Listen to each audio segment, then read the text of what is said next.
Hey, this is Josh Smith here with Notebooks.com. Today we're taking a look at the Toshiba L655d. This is in their satellite line. This specific model comes with an AMD Phenom 2 quad-core mobile processor, 4 gig RAM, a 640 gig hard drive, and it also has an ATI Mobility Radeon 4250 graphics card, which shares memory with the built-in 4 gigabyte of RAM. We've been playing around with this for a little over a day. We just got it in from Toshiba, so kind of want to give you our first impressions, first look at the device. You'll notice that it comes in this really nice, elegant red. There is a bit of a display, or I'm sorry, a design on here. Hard to see on the camera, but it looks pretty nice. Downside is it does attract fingerprints quite a bit. So let's turn it around.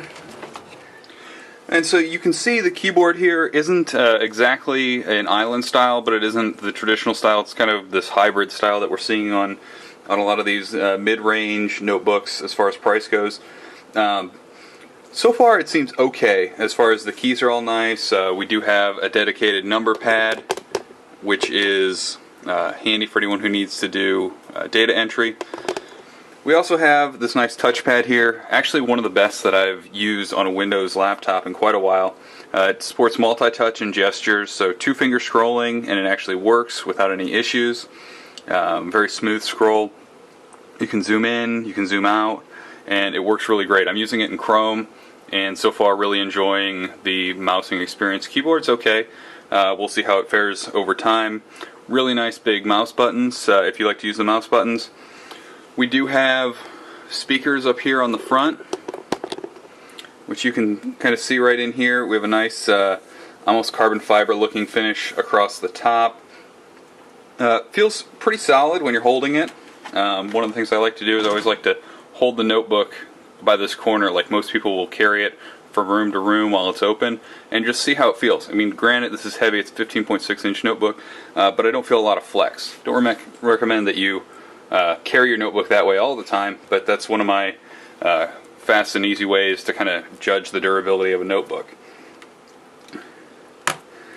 Kind of give you a look around the device. One thing that I don't like is the flap here. This happens on a lot of Toshibas that we look at, and a lot of our notebooks in this price range. The hinge doesn't keep it super closed, so if you carry it by this end, you're okay.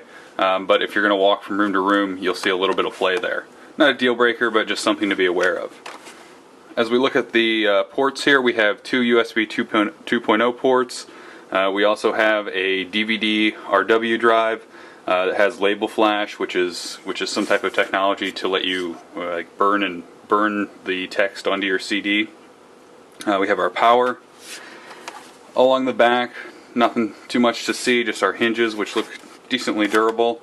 On the other side of the notebook here, we have our Kensington lock, vents, Ethernet, VGA, an eSATA USB combo port, HDMI, and then we also have a microphone and headphone jack. Along the front, we have some indicator lights, and then we also have our SD card reader down here in the front. So overall, so far, seems like a pretty capable notebook. We found this for $678 at Walmart.com and a couple other deals online, which isn't too bad considering you're getting a quad-core processor. We'll be putting it to the test over the next couple weeks to see how it really handles in day-to-day tasks. We'll try some games on it. If you have any questions, let us know and we'll try and answer them. Again, this is Josh Smith with Notebooks.com looking at the Toshiba Satellite L655d.